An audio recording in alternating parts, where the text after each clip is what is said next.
నమస్కారం అండి. Welcome to my channel. ఈరోజు వచ్చేసి ఇంకో గెస్ట్‌తో వచ్చాను. And this is my 4th episode.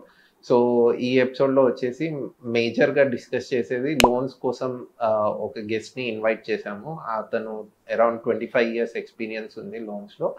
And ఆయన బ్యాంక్స్‌లో కూడా పనిచేశారు. చాలా ఎక్స్‌పీరియన్స్డ్ పర్సన్ ఫినాన్స్ ఇండస్ట్రీలో. సో, ఆయనని అడిగి తెలుసుకుందాం అసలు మనం లోన్స్ ఎందుకు తీసుకోవాలి? అంటే తీసుకునేటప్పుడు మనకొచ్చే ఇబ్బందులు ఏమున్నాయి? ఎలాంటి ఇబ్బందులొస్తే ఎలాంటి సొల్యూషన్ ఫైండ్ ఔట్ చేయొచ్చు? మనకు లోన్ ఇవ్వట్లేదు, బ్యాంక్స్ లోన్ ఇవ్వట్లేదు అంటారు కొంతమంది. కొంతమంది ఇంట్రెస్ట్ రేట్ ఎక్కువుంది సార్ మనకి అనేసి ఉంది. So, different kinds of loans ఉన్నాయండి. మార్కెట్‌లో హోమ్ లోన్ ఉంది, పర్సనల్ లోన్ ఉంది, ఇంకా చాలా లోన్స్ ఉన్నాయి. ఎస్ఎంఈ లోన్స్ ఉన్నాయి, ముద్రా లోన్స్ ఉన్నాయి. సో, ఈ లోన్స్ అన్నిటి కోసము ఒక మంచి కాన్వర్జేషన్ చేద్దాము అనేసి ఈ ఎపిసోడ్ షూట్ చేయడం అవుతుంది. అయితే ఈ ఎపిసోడ్‌లో వచ్చి ఒక హోమ్ లోన్స్ కోసం డిస్కస్ చేద్దాము. నెక్స్ట్ ఎపిసోడ్‌లో వి విల్ కవర్ అల్టిమేట్‌లీ అన్ని లోన్స్ కోసం ఒకసారి డిస్కషన్ చేద్దాం డీప్‌గా. So, let's welcome mister Sanjay Kuncha. నమస్కారం సార్. నమస్తే. సో, సార్ మీ ఇంట్రడక్షన్ అంటే మీ ఎడ్యుకేషనల్ క్వాలిఫికేషన్ ఏంటి? అసలు మీ journey into the finance world ఎలా అయింది? మీరెలా ఇంట్రడ్యూస్ అయ్యారు మార్కెట్‌కి కొంచెం చెప్పండి సార్. నేను ఎంకామ్, ఎంబీఏ కంప్లీట్ చేసుకున్నాను. చేసుకొని entered into the financial field. కొన్ని బ్యాంక్స్‌లో నేను వర్క్ చేశాను. మేనేజర్ లెవెల్‌లో, బ్రాంచ్ మేనేజర్ లెవెల్‌లో వర్క్ చేసి దెన్ మైసెల్ఫ్ అంటే నా అంతలో నేనే కన్సల్టెన్సీ ఫ్లోట్ చేద్దామనేసి to serve the society. So, నేను స్టార్ట్ చేసి నాకు 25 ఇయర్స్ ఆఫ్ ఎక్స్పీరియన్స్ ఉంది. సో అకార్డింగ్లీ మనము ఏదైతే అనుకుంటున్నామో లోన్స్ గురించి ఏదైతే చెప్పాలనుకుంటున్నామో లోన్స్ ఒక్కొక్క సెగ్మెంట్లో ఒక్కొక్క లాగా ఉంటుంది. Every segment is vice versa, same ఉండదు, డిఫరెంట్గా ఉంటుంది. సో ఫస్ట్ అసలు లోన్స్ అంటే ఏందో మనం తెలుసుకుంటే ఒక్కొక్కటి మనం చెప్పుకుంటూ వస్తాము. ఫస్ట్ లోన్స్ అంటే మీకు కూడా తెలుసు, నాకు కూడా తెలుసు, అందరికీ తెలుసు.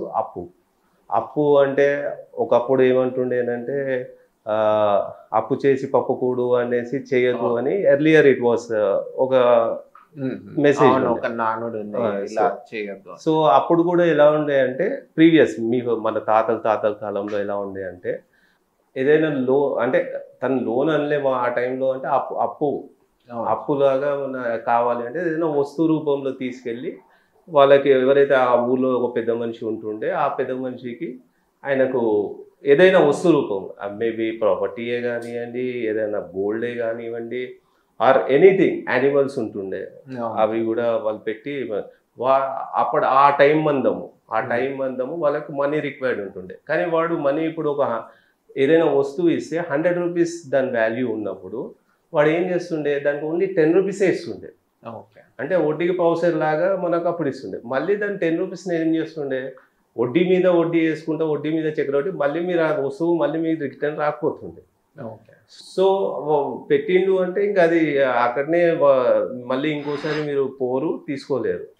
స్లోగా అందరూ నాలెడ్జ్ బాగా పెరగడం వల్ల బ్యాంక్స్ రిమోట్ ప్లేసెస్లో కూడా ఫైనాన్షియల్ ఇన్స్టిట్యూట్స్ ఏర్పాటు చేయడం వల్ల లోను బ్యాంక్స్ కూడా ఇస్తాయి, ఫైనాన్షియల్ ఇన్స్టిట్యూట్స్ కూడా ఇస్తాయి అని పబ్లిక్ పీపుల్కి, పర్సన్స్కి everybody know that banks will fund. అది ఏదైనా లోన్ కానివ్వండి, personal loan or education loan కానివ్వండి, హోమ్ లోన్ కానివ్వండి, ఎనీ లోన్. కానీ బేసిక్స్ ఏంటి అంటే లోను బ్యాంక్ ఇస్తుంది. ఏదైనా లోన్ కావాలంటే బ్యాంక్ని అప్రోచ్ కావచ్చు, కానీ అందరికీ ఇస్తుందా? ఇవ్వదు. క్రైటీరియా ఉంటుంది. అందరూ డిసిప్లైన్ ఉండరు. ఓన్లీ ఎవరికి ఇస్తుంది లోను? ఎవరైతే ఫైనాన్షియల్ డిసిప్లైన్గా ఉంటారో, ఎవరైతే సిస్టమ్ని మెయింటైన్ చేస్తారో వాళ్ళకు మాత్రమే లోన్స్ ఇస్తుంది. సో మీరు అడగవచ్చు, ఫైనాన్షియల్ డిసిప్లిన్ అంటే ఏంది సార్ అని అడగచ్చు.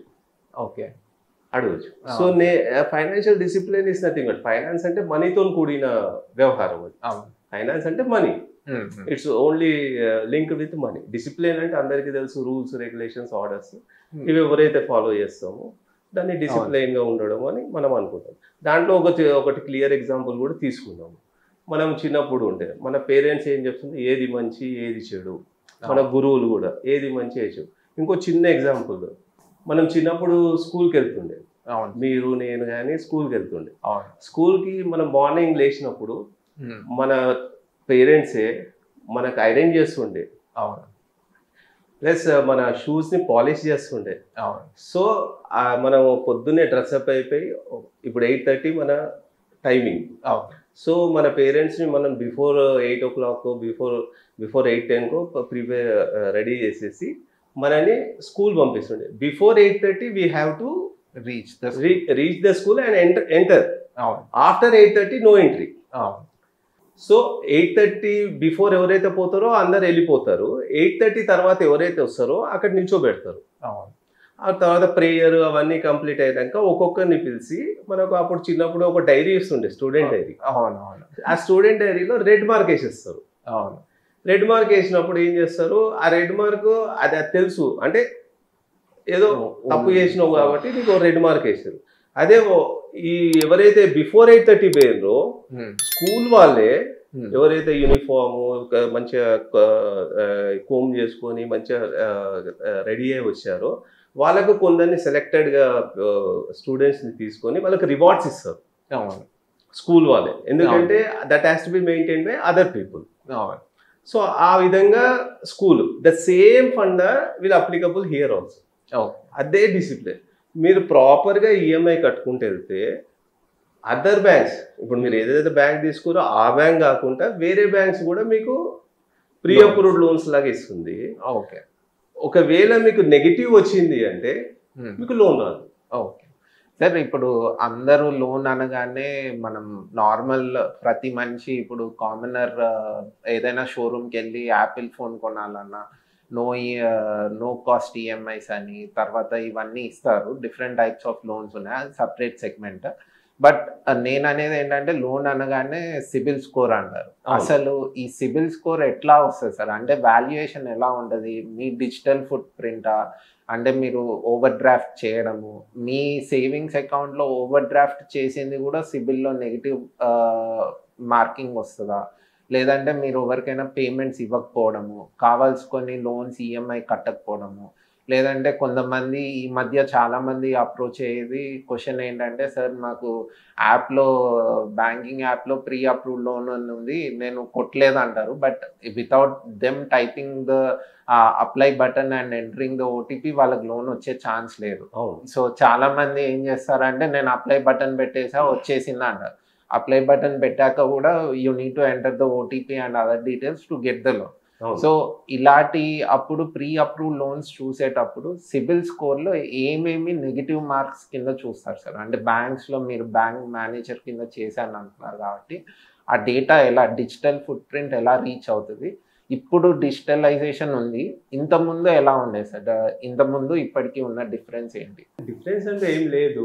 థింగ్ ఏంటి అంటే, ఇప్పుడు సపోజ్ నేను ఏ లోన్ తీసుకోలేదు, ఓకే సార్, నేను అంత సఫిషియెంట్గా ఉన్నా, I'm the happiest person. Loan ఏం తీసుకోకుంటే నార్మల్గా నేను రన్ చేసుకుంటే ఐఎమ్ ద హ్యాపీయెస్ట్ పర్సన్. కానీ కొన్ని ఆబ్లిగేషన్స్ వస్తాయి ఒక టైంలో, ఎవరికైనా సర్టెన్ పీరియడ్లో ఆబ్లిగేషన్ కానీ డిజైర్స్ కానీ, అంటే కొన్ని ఆబ్లిగేషన్స్ వస్తాయి. వచ్చినప్పుడు they will go for loans. Okay, అది పర్సనల్ లోనే కానీ హోమ్ లోనే కానీ ఎనీథింగ్. ఇది ఏమో మీరు అడిగేది ఏంటి అంటే సిబిల్లో ఎట్లా రియాక్ట్ అవుతుంది అని మీరు చెప్తున్నారు. ఏమి లోన్స్ తీసుకోకుంటే -1 వస్తుంది. ఓకే, సిబిల్లో -1, తిని ఏం లోన్ తీసుకోలేదు, ప్లస్ అనరు మైనస్ అనరు, స్టేబుల్ -1లో పెట్టేస్తారు. అయితే ఎవరైతే లోన్స్ తీసుకొని డిసిప్లిన్గా ఈఎంఐ కడతారో తన scoring automatically it will goes to 800+. Okay, అది ఎక్సలెంట్. ఓకే, అయితే 750 నుంచి 800 ఏదైతే ఉందో వెరీ గుడ్, 700 నుంచి 750 దాకా ఏది ఉందో గుడ్. ఓకే, ఈ 700 లోపట ఎవరైతే ఉన్నారో వాళ్ళు యావరేజ్ అంటాము, బట్ వాళ్ళకు loans some of the banks directly they will reject. Okay, ఈ బ్యాంక్స్ అసలు మీరు సిబిల్ స్కోర్లో 700 కన్నా తక్కువ ఉంటే they will directly they will అక్కడనే చెప్పేస్తారు సిబిల్. ఇప్పుడు -1 అంటే ఎంత స్కోర్ ఉంటుంది సార్ అసలు లోన్ తీసుకొని వాళ్ళకి? అంటే అది నెగ్లిజిబుల్ అంటాం మనము, దాంట్లో ఏమి ఉండదు.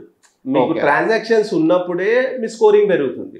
అంటే సిబిల్ ఏదైనా కానీ కన్స్యూమర్ లోన్ కానీ ఏదైనా లోన్ 3 months అయినా సరే, 2 months అయినా సరే, 1 month అయినా సరే, 12 months పీరియడ్ ఏదైనా ఉండనియండి, ఏదైతే లోన్ తీసుకుంటారో ఏదైతే మీ ఈఎంఐ డేట్ ఉంటుందో ఆ టైంకి మీ ఆ అమౌంట్ మీ బ్యాంక్లో ఉండాలి, అది వచ్చి హిట్ చేయాలి. అప్పుడు 3 months తీసుకున్నారు అనుకోండి, 3 months బ్యాంక్లో automatically your scoring will be up. Okay. So loans కూడా నంబర్ ఆఫ్ లోన్స్ అనమాట. ఒక 3-4 తీసుకున్నారు అనుకోండి, ప్రాంప్ట్గా కడుతున్నారు అనుకోండి, automatically your CIBIL score will be up. ఎప్పుడైతే డిఫాల్ట్ చేశారనుకోండి, సపోజ్ ఇన్ ఎనీ కేస్ ఇక్కడ ఏదో ఆబ్లిగేషన్, ఇంట్లో ఆబ్లిగేషన్, తర్వాత సడన్గా ఏదో అయిపోయింది, సో అప్పుడు ఆటోమేటికలీ మీ సిబిల్ స్కోర్ ఒకప్పుడు 800 మెయింటైన్ చేసింది, కమ్ డౌన్ అవుతుంది. మేబీ 600 పడిపోవచ్చు, 650 రావచ్చు, what ever it is. So it all depends upon the how you repay. Behaviour important ఇక్కడ, చాలా మటుకు behaviour and discipline. Without discipline financial matters చాలా సెన్సిటివ్ ఉంటుంది, చాలా చాలా చాలా సెన్సిటివ్ ఉంటుంది. ఒకసారి మీకు నెగిటివ్ దాకింది అంటే you will go down. Okay. మళ్ళీ రికవరీ కావడానికి చాలా చాలా టైం పడుతుంది. ఓకే. అదే మీరు ఫస్ట్లో ఇనిషియల్ స్టేజెస్లోనే మీరు ప్రాపర్ డిసిప్లైన్గా మీరు వెళ్ళారు అనుకోండి, మీరు అప్పుడు చాలా తొందరగా వెళ్ళిపోతారు. ఇనిషియల్గా మీరు యూఆర్ కమింగ్ విత్, ఇప్పుడు నాకు ఫ్రెష్ లోన్ అనుకోండి, నేను కొత్తగా ఒకటి కన్జ్యూమర్, నేను యాపిల్ ఫోన్ కొన్నాను, అది ఒక 1,50,000 ఉంది. నేను 3 EMIs 4 EMIs 6 EMIs నేను డివైడ్ చేసుకుంటాను. నేను ఏదైతే డివైడ్ చేసుకుంటానో 3 months తర్వాత నాకు పెరుగుతుంటుంది. ఆటోమేటిక్లీ నాకు ప్రీ అప్రూవ్డ్ లోన్స్ ఆఫర్స్ వస్తూనే ఉంటుంది, నేను పికప్ చేసుకోవాలి. So your CIBIL score is increasing obviously. So ఇంకా మీరు 2-3 లోన్స్ యాడ్ చేసుకున్నారు అనుకోండి, ఇంకా డ్రాస్టిక్గా పెరిగిపోతుంది. బట్ డిసిప్లైన్ ఉండాలి. When ever you have the discipline you will get all the facilities. ఒక్కసారి మీరు డిసిప్లిన్ తప్పారు అంటే మీకు ఏ లోను రాదు. అంటే సార్ సిబిల్ స్కోర్ లో చాలా మంది అంటారు, మనం ఫోన్ బిల్స్ పే చేయకపోయినా, వాటర్ బిల్స్ పే చేయకపోయినా సిబిల్ స్కోర్ ఎఫెక్ట్ అవుతుంది. లేదు, ఓన్లీ ఫైనాన్షియల్ ఇన్స్టిట్యూట్స్ నుంచి ఏవైతే మీరు ఆప్ట్ చేసుకుంటారో దాని మీదనే ఇంపాక్ట్ ఉంటుంది. ఇంకోటి ఏంటంటే కొన్నిసార్లు చిట్ ఫండ్స్, ఇది ఎన్బిఎఫ్సి కిందికి వస్తుంది. సో వాళ్ళ త్రూ ఏమైనా మీరు గ్యారెంటర్ లాగా ఏదైనా ఇచ్చి చేస్తుంటే దానికి కూడా రిఫ్లెక్షన్స్ వస్తుంది. Okay. Even guarantor also you will B suffered. ఇప్పుడు తను కట్టకుండా నువ్వు సఫర్ అవుతుంది. ఓకే. ఇప్పుడు ఒక పర్సన్ ఉన్నాడు, సపోజ్ వెహికలే అనుకుందాము, తనకు ఎలిజిబిలిటీ వస్తలేదు, మీరు you have got very good lump sum of 1 lakh rupees. అతను ఏం చేస్తాడంటే మిమ్మల్ని గ్యారెంటర్ తీసుకుంటాడు, తనకు బైక్ ఇప్పించేస్తాడు. 1 lakh నుంచి 1,50,000 ఏదో బైక్ తీసుకున్నాడు, ప్రాపర్గా 10 months కట్టిండు. తర్వాత ఇంకా తను మెల్లగా డ్రాప్ అయిపోతుంది. ఆ ఎఫెక్ట్ మీ మీద పడుతుంది, బికాస్ తన్ని యూస్ ఇవ్వలేదు. మీరు ఫైనాన్షియల్ గ్యారెంటీర్గా మీరు ఉన్నారు కాబట్టి తనకి ఇచ్చాడు. ఓకే. ఫైనాన్షియల్ గ్యారెంటీర్గా మీరు ఉన్నారు కాబట్టి తనకు ప్రొవైడ్ చేశారు లోన్. తనకు ప్రొవైడ్ చేసినప్పుడు తను ప్రాంప్ట్గా కట్టుకుంటే మీది కూడా సివిల్ రిటైన్ అవుతుంది, plus it will go up. Okay. When ఈ defaults obviously you are also defaulter, your CIBIL also come down. Okay. ఇంకోటి సార్, ఈ సిబిల్ స్కోర్ లో ఓవర్ డ్రాఫ్ట్ అంటే నెగిటివ్ బ్యాలెన్స్ లోకి వెళ్ళిపోయిన బ్యాంక్ అకౌంట్స్ కూడా కన్సిడర్ అయితే, ఇది కరెక్ట్ పాయింట్. ఏంటంటే కొందరు సిసిస్ ఓడీస్ తీసుకుంటారు. Okay sir. తీసుకున్నప్పుడు ఏమవుతుంది అంటే ఆ ఓడీస్ మైనస్ లోనే ఉంటుంది. ఓకే. ఓడి అనేది మీకు ఇంత అమౌంట్ మీకు ఇస్తారు. సో అదేంటంటే ఓడి అంటే ఒక సపోజ్ 10 lakhs మీకు ఇచ్చారు. ఓకే. 10 lakhs ఇచ్చినప్పుడు మీరు 10 lakhs ని దాన్ని ఏంటంటే 10 lakhs మీరు యూజ్ చేయకుండా 1 lakh ఎక్స్ట్రా పెడతారేమో, అది మైనస్ లో రాదు, you will be in plus. But OD ఇచ్చిందే మనకు యూజ్ చేసుకోవడానికి. సో మనం ఓడీలోకి వెళ్ళిపోయినప్పుడు ఏమైపోతుందంటే అది మైనస్ ఫిగర్స్ వస్తుంది. కానీ ఈ కేసులో కూడా ఎవ్రీ మంత్ వాట్ ఎవర్ కొంచెం ఇన్వర్డ్ ఉంటే మీకు ఆ type of remarks Rao. Inward ఉండాలి. మీరు ఓన్లీ అవుట్వర్డ్, ఇప్పుడు నాకు 10 lakhs ఇచ్చారు, నేను టోటల్ 10 lakhs తీసేసుకున్నాను, తర్వాత నేను యూజ్ చేస్తున్నాను, ఆ 10 lakhs ఏమవుతుంది, ఇంట్రెస్ట్ యాడ్ అవుతుంది. You are exceeding this 10 lakhs plus interest. Suppose 50,000 1 lakh it will be added. Within the limit ఉంటేనేమో ఏం కాదు. ఎక్స్క్లూడెడ్ అయిపోయింది అనుకోండి, లిమిట్ కన్నా మీరు ఎక్కువ యూజ్ చేసుకున్నారు అనుకోండి, అప్పుడు ఏమైపోతుంది, మైనస్ లో వచ్చేసినట్టే కదా మీరు. అప్పుడు ఆటోమేటికలీ మీది మైనస్ లోనే ఉంటుంది, automatically your CIBIL also count అవుతుంది.